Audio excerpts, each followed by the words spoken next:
9/11 نے پوری دنیا کے مسلمانوں کی زندگی بدل کر رکھ دی۔ A person named Osama bin Laden. CIA is a اس میں ایک طرف تو دنیا کی سب سے بڑی سپر پاور امریکہ تھی اور دوسری طرف صرف ایک آدمی۔ یہ کوئی پہلی دفعہ نہیں تھا کہ ان ورلڈ ٹریڈ سینٹرز کی بلڈنگ کو گرانے کی کوشش کی گئی ہو، کیونکہ یہ اس وقت کی دنیا کی مشہور اور لمبی ترین بلڈنگز میں سے ایک تھی۔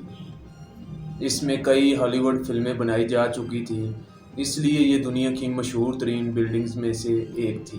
جو بھی ان بلڈنگز کو گرانا چاہتا تھا اس کو اچھی طرح پتہ تھا کہ جب بھی یہ ورلڈ ٹریڈ سینٹر کی بلڈنگز گریں گی تو آنے والی دنیا کی یہ سب سے بڑی نیوز ہوگی، جیسے کہ ابھی کوئی برج الخلیفہ کو گرا دے۔ آج سے 24 سال پہلے دنیا کی سچویشن کچھ اس طرح تھی کہ سوویت یونین ٹوٹ چکا تھا اور چائنا کی اتنی اوقات نہیں تھی۔ اس وقت ون اینڈ اونلی امریکہ دنیا کا سپر پاور تھا، لیکن ایک عام سے دن 9 ستمبر 2001 کو 19 لوگ امریکہ کے جہازوں کو ہائی جیک کرنے کے لیے الگ الگ ایئرپورٹس پر پہنچے۔ امریکہ کی اب تک کی رپورٹس کے مطابق یہ 19 میں سے 19 لوگ مسلمان تھے اور ان کا تعلق سعودی عربیہ، ایجپٹ، لبنان اور UAE سے تھا۔ جہازوں کو ہائی جیک کرنے کے لیے 5 لوگوں کی ٹیمز بنائی گئی۔ اس میں ہر بندے کا اپنا امپورٹنٹ رول تھا، اس کے لیے وہ کئی منتھ سے ٹریننگ بھی لے رہے تھے۔ تو آخر یہ جہاز ایئرپورٹ سے روانہ ہوئے۔ جیسے ہی ان جہازوں نے ٹیک آف کیا تو ان 19 لوگوں نے ان جہازوں کو ہائی جیک کرنے کا پلان سٹارٹ کر دیا۔ پلان کے مطابق 15 منٹ ہوا میں رہنے کے بعد پہلے جہاز کے ہائی جیکر اٹھے اور انہوں نے پہلے جہاز کو ہائی جیک کر لیا اور اس کے دونوں پائلٹ کو قتل کر دیا۔ پائلٹ کی جگہ پہ محمد عطا جو کہ ہائی جیکر کا بندہ تھا اس نے پوزیشن سنبھال لی اور باقی ہائی جیکر نے سارے پیسنجرز کو جہاز کی پچھلی سائڈ پر دھکیل دیا اور ان کو بتایا اس جہاز کو صرف اور صرف ہمارا پائلٹ محمد عطا ہی لینڈ کروا سکتا ہے، جس سے سارے پیسنجر چپ کر کے کھڑے ہو گئے۔ لیکن یہ ہائی جیکر کبھی اس جہاز کو لینڈ کروانا ہی نہیں چاہتے تھے۔ جب ہائی جیکر پیسنجر کو یہ سب سمجھا رہے تھے تو محمد عطا نے غلطی سے ایک اور بٹن کو دبا دیا، جس سے وہ نیو یارک کے ایک ٹاور سے کنیکٹ ہو گیا اور اس نے کہا کہ سب آرام سے بیٹھ جاؤ، ہم اس جہاز کو ایئرپورٹ کی طرف ہی لے کر جا رہے ہیں۔ یہ سن کر نیو یارک کے ایئرپورٹ پر کنفیوژن پھیل گئی اور انہوں نے ایئرپورٹ کے رن وے سے سارے جہازوں کو ہٹا کر رن وے کلیئر کر دیا اور اس جہاز کا انتظار کرنے لگے۔ اس کے بعد محمد عطا ایک بار پھر غلطی سے ٹاور کے ساتھ کنیکٹ ہوئے۔ پہلے تو یہ جہاز لاس اینجلس کی طرف جا رہا تھا جو کافی لمبا سفر تھا۔ محمد عطا نے اس جہاز کو 100 ڈگری ٹرن کیا اور نیو یارک کی طرف بڑھنے لگا اور جیسے ہی وہ نیو یارک کے شہر کے قریب پہنچا تو جہاز بہت تیزی سے اپنی اونچائی سے نیچے آنے لگا۔ سب کو یہی لگ رہا تھا کہ یہ جہاز نیو یارک کے ایئرپورٹ پر لینڈ کر رہا ہے۔ ادھر ایئرپورٹ پر بھی اس جہاز کا انتظار ہو رہا تھا، لیکن کافی وقت گزرنے کے بعد بھی یہ جہاز نہیں پہنچا۔ ایئرپورٹ پر سب کنفیوز تھے کہ آخر یہ جہاز گیا کہاں۔ تو کسی نے آ کر ایئرپورٹ پر اطلاع دی کہ یہ جہاز ورلڈ ٹریڈ سینٹر کی بلڈنگ سے کریش کر چکا ہے۔ اب صرف ایئرپورٹ والوں کو ہی یہ پتا تھا کہ اصل میں ہوا کیا ہے، لیکن امریکی میڈیا کو اس بارے میں پتہ نہیں تھا، اس لیے امریکہ کے میڈیا نے اس کو بہت بڑا حادثہ کہہ کر براڈ کاسٹ کرنا شروع کر دیا۔ اس سب کے دوران امریکہ کا پریزیڈنٹ جارج بش بچوں کے ایک اسکول کے فنکشن میں بیٹھا ہوا تھا، تو ان کے سیکرٹری نے آ کر ان کو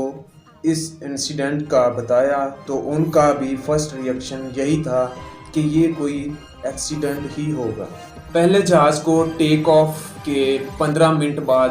ہائی جیک کیا گیا، لیکن دوسرے جہاز کو 30 منٹ بعد ہائی جیک کیا گیا، اور جہازوں کو ہائی جیک کرنے کا یہ پلان پہلے سے ہی سیٹ تھا، اور جہازوں کو ہائی جیک کرنے کے لیے یہ ٹائمنگ بھی پہلے سے ہی پلان تھی۔ مطلب کہ جو بھی ان جہازوں کے پیچھے تھا وہ چاہتا تھا کہ دوسرے جہاز کو کریش ہوتے پوری دنیا دیکھے۔ دوسرے جہاز کے پائلٹ کو بھی مار دیا گیا۔ ہائی جیکر کا بندہ پائلٹ کی سیٹ پر بیٹھ گیا اور اس نے بھی جہاز کو لاس اینجلس کے بجائے نیو یارک کی طرف موڑ دیا۔ اب جب پوری دنیا کے چینلز اپنے نارمل پروگرام چھوڑ کر پہلے جہاز کے کریش کو دکھا رہے تھے، اسی دوران پوری دنیا کے سامنے دوسرا جہاز فل سپیڈ آ کر ورلڈ ٹریڈ سینٹر کے دوسرے ٹاور سے ٹکرا گیا، جسے دیکھ کر پہلے تو لوگ کنفیوز ہوئے، لیکن پھر آہستہ آہستہ سب کو سمجھ آ گئی کہ یہ کوئی انسیڈنٹ نہیں بلکہ حملہ تھا۔ اس کے بعد امریکہ کی آرمی ہائی الرٹ ہوئی اور ملک کے سارے جہازوں کو لینڈ کرنے کا حکم دیا، لیکن ابھی بھی 2 جہاز ایسے تھے جن کو یہ لوگ ہائی جیک کر چکے تھے، اور کسی کو معلوم نہیں تھا کہ ان کا اگلا ٹارگٹ کیا ہوگا۔ تیسرا جہاز نیو یارک کے بجائے امریکہ کے کیپٹل واشنگٹن کی طرف موڑ دیا گیا۔ جیسے ہی جہاز شہر کے قریب پہنچا تو وہ جہاز اپنی اونچائی سے تیزی سے نیچے آنے لگا اور جہاز کی سپیڈ فل بڑھا دی گئی، اور یہ جہاز دنیا کی سب سے امپورٹنٹ بلڈنگ پینٹاگون کی طرف بڑھ رہا تھا۔ دنیا کے نمبر 1 انٹیلیجنس ایجنسی CIA کا ہیڈ کوارٹر پر اس جہاز کے کریش ہونے کے بعد پوری دنیا ورلڈ ٹریڈ سینٹر کو چھوڑ کر پینٹاگون کے کلپس دکھانے لگا۔ لیکن ابھی بھی ایک جہاز باقی تھا۔ جب US آرمی نے اس جہاز کی ڈائریکشن چیک کی تو انہوں نے دیکھا یہ جہاز بھی واشنگٹن کی طرف ہی بڑھ رہا ہے، اور ہو سکتا ہے کہ یہ جہاز امریکہ کی پارلیمنٹ واشنگٹن کو ٹارگٹ کرے، تو مجبوراً اس جہاز کو گرانے کے لیے امریکہ کے وائس پریزیڈنٹ کے آرڈرز پر 2 فائٹر جیٹ فل سپیڈ روانہ کیے گئے، اور ان جیٹس کو یہ آرڈر دیے گئے کہ اس جہاز کو ہر حال میں گرانا لازمی ہے، چاہے سارے پیسنجر مر بھی جائیں۔ باقی 3 جہاز تو اپنے پلان کے مطابق اپنے ٹارگٹ تک پہنچ چکے تھے، مگر یہ چوتھا جہاز اپنے ٹارگٹ کیپٹل تک کبھی پہنچا ہی نہیں، کیونکہ جب تک یہ جہاز ہائی جیک ہوا تھا تب تک ورلڈ ٹریڈ سینٹر پر حملہ ہو چکا تھا۔ اسی دوران چوتھے جہاز کے پیسنجرز میں سے ایک نے اپنی بیوی سے رابطہ کیا، تو اس کی بیوی نے اسے بتایا کہ یہ جہاز ایئرپورٹ نہیں جا رہا بلکہ یہ ایک سوسائڈ مشن ہے۔ اس پیسنجر نے جا کر باقی پیسنجر کو بتایا اور ان کو سمجھایا کہ مرنا تو ویسے بھی ہے، لیکن اس سے پہلے کہ ہائی جیکرز اس جہاز کو کسی بلڈنگ پر کریش کریں، اس سے پہلے ہم سب خود ہی اس جہاز کو گرا دیتے ہیں، جس پر ان سارے پیسنجرز نے مل کر ہائی جیکرز پر حملہ کر دیا، جسے دیکھ کر ہائی جیکر کے پائلٹ نے جہاز کو اوپر نیچے اور سائیڈ ٹو سائیڈ ہلانا شروع کر دیا، لیکن